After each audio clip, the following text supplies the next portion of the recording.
आज के समय की एक घटना सुनाऊं। एक बार क्या हुआ, रेलगाड़ी के एक डिब्बे में कुछ नवयुवक विद्यार्थी चढ़े, लड़के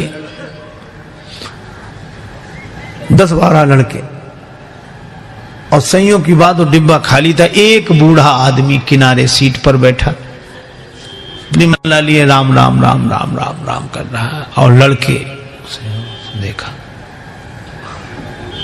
अब उनका तो नाम ही लड़के, रेलगाड़ी चली, अब वो भड़के, नाम ही लड़के, जहां जाए वहां से लड़के आए, घर में रहें तो लड़के, बाहर जाएं तो लड़के, इससे लड़के उससे लड़के। अब रेलगाड़ी चल रही थी, वो 10-12 लोग लड़के बोले कि बड़े बोर हो रहे, कुछ करो। कहा इसमें क्या करोगे, बैठे रहो आराम से। कहा नहीं कुछ तो करो। कहा क्या करें। कहा जंजीर खींचो, गाड़ी रोको। अरे कहा देखते नहीं 500 रुपये जुर्माना और 6 महीने कैद, साफ साफ लिखा, या दोनों हो सकते। तो कहा हम लोग इतने लोग हैं, 500 रुपये इकट्ठा नहीं कर सकते। कर ले। का फिर जंजीर खींचेंगे। अब 500 जरूरी थोड़े, किसी ने 100 दिए, किसी ने 200 दिए, 1200 रुपए हुए। और 1200 रुपए उनमें से एक मुख्य आदमी था, उसके लड़के की जेब में रख दिए और कहा कि अब जंजीर खींचो। पहले तो पैसा लगेगा नहीं, लगेगा दे देंगे, पैसा है तो पास में, खींचो। तब तक एक लड़का बोला एक नया पैसा नहीं लगेगा, जंजीर हम खींचेंगे, गाड़ी रुकेगी, अधिकारी आएंगे, नाम इस बूढ़े का लगा देंगे किसने जंजीर खींची। अब बूढ़ा बेचारा बहुत हाथ जोड़े कि भैया हमने आपका क्या बिगाड़ा बच्चों, हमें काहे को, अरे ऐसा मत करो। लड़के बोले बड़ा मजा आएगा, ये गिड़गिड़ाएगा। कुछ लोगों को इसी में मजा आता, पर पीड़न रति, दूसरे को दुख पहुंचाकर सुख पाना। और अंत में यह हुआ कि लड़कों ने जंजीर खींच दी। मुख्य चेकिंग थी, अधिकारियों को लड़के ही बुला लाए। इस बूढ़े ने जंजीर खींची, इस बूढ़े ने जंजीर खींची। अब वृद्ध बड़ा हैरान कि अगर हम कहें भी कि हमने जंजीर नहीं खींची तो मानेगा कौन। ये 10-12 लड़के और सब हमारे बारे में यही कह रहे हैं कि जंजीर खींची। तो उसको भगवान ने ऐसी प्रेरणा दी, अधिकारी ने डांटते हुए कहा तुम वृद्ध होकर शर्म नहीं लगती, जंजीर क्यों खींची। बूढ़ा बोला साहब जंजीर तो खींची पर मजबूरी में खींची।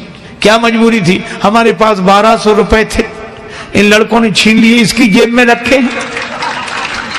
अब तो बूढ़े के सामने ही गिने गए थे रुपए और रखे गए। अधिकारियों ने जो देखा तो उसकी जेब में रुपए मिले। ईमानदारी का जमाना था, बूढ़े को 1200 रुपए मिले और शाबाशी दी गई कि बड़ा साहस का काम किया, बहादुरी का काम किया। अब लड़के एक दूसरे का मुंह देखेंगे, ये तो हम सोचते ही नहीं थे। वृद्ध को तो 1200 रुपए मिले, लड़के पकड़ गए। अगले स्टेशन पर गाड़ी रुकी तो पुलिस वाले लड़कों को पकड़ के ले जा रहे थे। तो खिड़की के पास से निकले तब बूढ़ा अपनी सफेद दाढ़ी पर हाथ घुमा के बोला ये बाल ऐसे ही थोड़े सफेद हो गए, बड़े आए थे हमको फंसाने के लिए। तो ये कहानी है, पर यह कहानी भी संकेत देती है कि वृद्ध के पास जो अनुभव होता है वह युवक के पास नहीं होता। ये बात अलग है कि अनुभवी वृद्ध के पास शक्ति, सामर्थ्य, जोश, उत्साह नहीं होता, वो युवक के पास होता है। तो युवक अपने उत्साह का उपयोग वृद्धों के अनुभव के आधार पर समाज और राष्ट्र के निर्माण में करे, यही हनुमंत कथा का संदेश है। एक बार एक दंपति पति पत्नी मेले में गए। अब मेला में उनका मेल बिछुड़ गया, ऐसा भीड़ का रेला, पति एक तरफ पत्नी एक तरफ। अब दोनों एक दूसरे को ढूंढे। तो ऐसे मौके का फायदा उठाने वाले लोग चूकते कहां। राम जी का मंदिर था सामने। तो पुजारी बोला क्या बात है। बोले बहुत ढूंढ रहे हैं, पत्नी यहीं कहीं खो गई। अरे बोले भगवान से प्रार्थना करो, चलो। बड़े संपन्न आदमी थे, पुराने जमाने की बात। एक थाल में लड्डू मंगा कर रख लिए, 500 रुपए रख दिए और प्रार्थना करने लगे, अब तो रघुनाथ कृपा कर दो, घरनी को लगे न बिना घरनी को। अब सामने हनुमान जी का मंदिर था, वो अलग। हनुमान जी के मंदिर के पुजारी ने सोचा कि इतने लड्डू और रुपया सब उधर ही जाएगा, इधर आता तो ठीक रहता। तो वहीं से बैठे बैठे बोला, सेठ जी वहां क्यों चले गए, यहाँ आओ, क्या जरूरत है, राम जी कर सकते सब कुछ। अरे बोले, सेवक स्वामी की बात छोड़ो, अपने अपने विभाग की बात है, ये काम उनसे नहीं बनेगा। क्या क्यों नहीं बनेगा, राम जी सब कुछ कर सकते तो मेरी पत्नी को भी खोज सकते। हनुमान जी के मंदिर का पुजारी बोला कि जाने दो, तेरी त्रिया को मिलावे कहा, जो पतो न लगाए सके अपनी को। तुम्हारी पत्नी क्या ढूंढेंगे, उनकी भी खो गई थी, तो यही गए थे ढूंढने। और उसने तो अपने मतलब के लिए तर्क दिया पुजारी, पर सेठ जी के मन में बात जम गई। हनुमान जी के मंदिर पर आए, सचमुच उनकी पत्नी भी आ गई वहीं दर्शन के लिए। सबके मुख से निकला कि भाई विनोद में ही सही, पर राम थे अधिक राम कर दासा। हनुमान जी की आज भी पूंछ है, लेकिन ये पूंछ है क्यों? क्योंकि जासु हृदय आगार बसई राम सर चाप धर। अभिमान हृदय में रखने वालों की पूंछ नहीं रहती, भगवान को हृदय में रखने वालों की पूंछ रहती है। एक बार एक कन्या के पिता ने शर्त रखी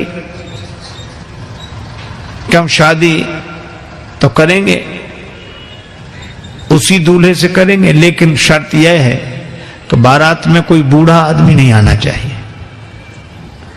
युवकों ने कहा ठीक ही है, ये बूढ़े क्या करेंगे ब्याह बारात में, यहीं बैठ के राम राम करें, भजन करें, घर में रहें, काहे को, और विवाह में क्या हम लोग सब जा ही रहे।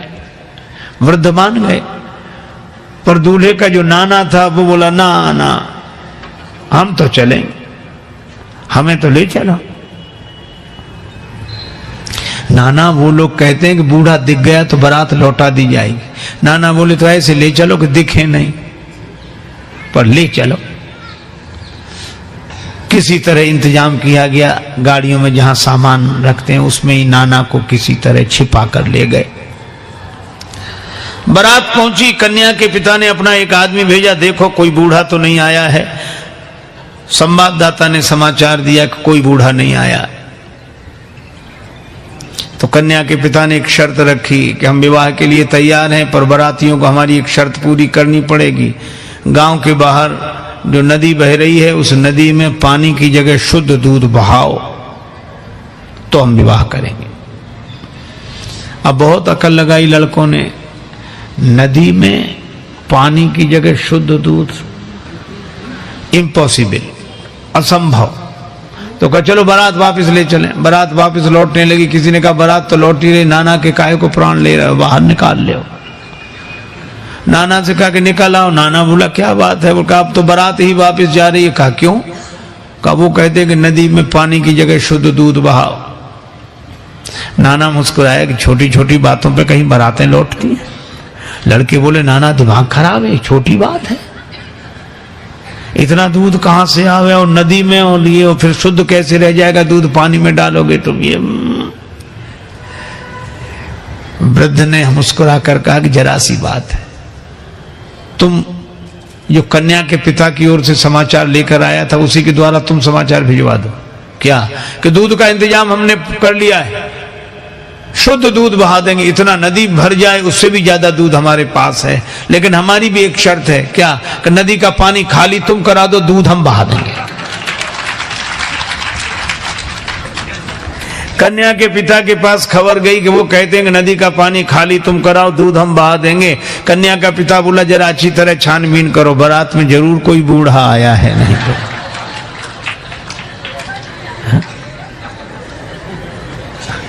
वृद्धों की महिमा है।